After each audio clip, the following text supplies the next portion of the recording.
So the Touch Bar Apple MacBook Pro always had it towards, be it when it launched, they had some issue with the what was it?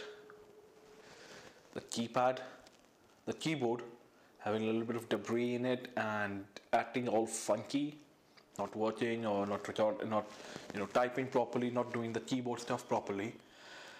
And then there was a replacement for it, and it was all like haywire about all of it. All right. So the latest issue that crop up, dubbed the flexgate. Apple have a lot of gates like bend gate, beauty gate, and yeah, the bend gate part 2 with the iPad. So Apple had a lot of gates according to them.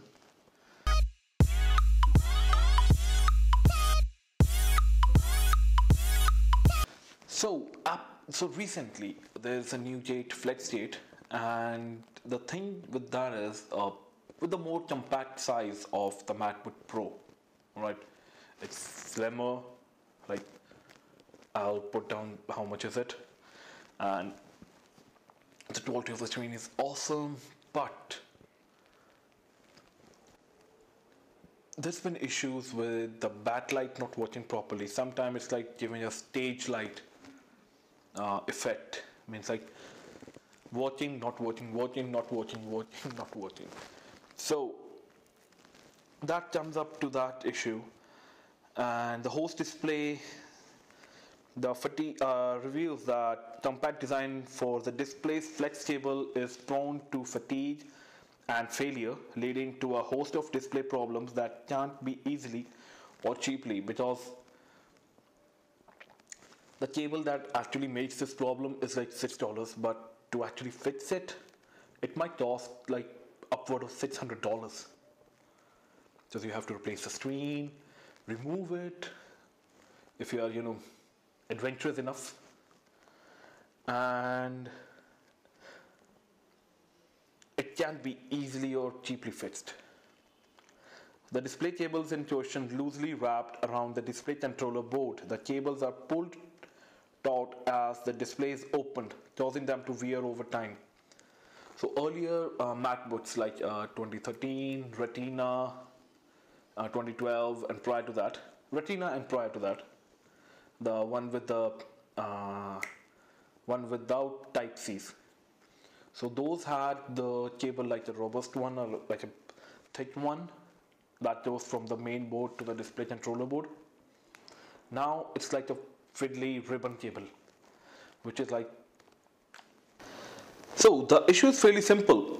Current generation MacBook Pro laptops 2016 and present uses flexible ribbon cables to connect to a display controller board beneath the touch bar.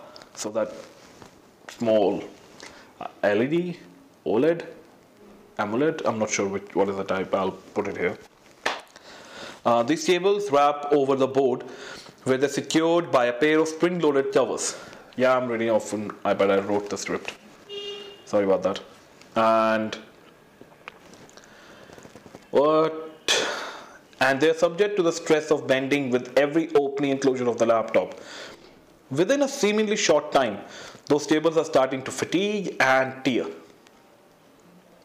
The backlight cable is generally the first to go, producing the infamous stage light. On, off. Symptoms, and eventually giving out entirely when the laptop is open more than 40 degrees.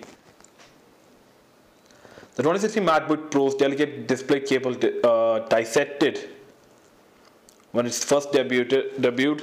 The design seemed fine, but as always, the devil is in the details. Apple opted for thin, fragile flex cables as opposed to beefier wired cables used in the previous designs, like I told you, the dirtier one.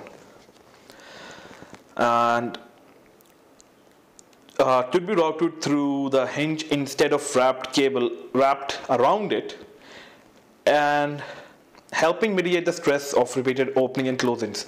But the bigger problem is that in an apparent effort to make the display as thin as possible, the Apple designed the cables as part of the display so they cannot be replaced So if the cable's gone bad, just for the $6 cable, the whole $600 screen have to be replaced. Right? The problem is frustrating on multiple levels. It certainly feels like this should have been avoided entirely if so many such choices weren't made for the thin and light. You know, we have other thinner lights like Asus ZenBook something, the thinnest laptop in the world with SIM. This one doesn't even have a SIM. Well, they never had, but still. And it definitely should have been avoided if Apple had just made the cables modular, like they used to have. Which may be another thin and light compromise in its own right. Perhaps the most frustrating aspect is Apple's slowness to acknowledge the problem and make amends with customer. A few determined folks have managed to get their local genius bar to replace the screen on Apple's dime, but for now it seems that for every person who succeeds, many more are rejected or simply end up paying for a new screen out of pocket without realizing how widespread the issue is. There are also multiple people who claim to have started threads on Apple's support site only to have them deleted. So this raises a question that has been going around in the US mostly for a very simple thing, right to repair. And I think that should be, legalized. Right to repair. Anyone who wants to, repair their thing, they can repair it if they're capable of. Hey, if they break it, it's their fault. It won't be your fault, Apple, or be it any other one.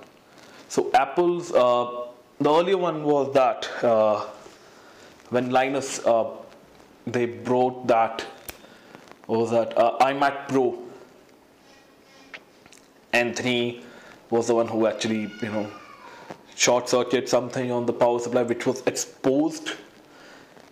Either the fact that that machine has to be opened or not, it was exposed and they, something short circuited and it got fried. For that, they got refused by Apple first, and then they were not allowed to get any parts to repair it. That raises a lot of questions with this thing.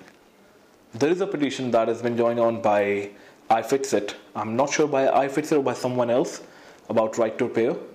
I will try to link down everything in the description. So go ahead and check it out. If you're in US or Canada, you can sign for that. In India, we can't. Say, over here, if we want to repair something, we can just, have our own, I will say, desi iFixit kit, and we can fix it. Alright? So that's pretty much wraps up the video. We'll be back soon. Alright?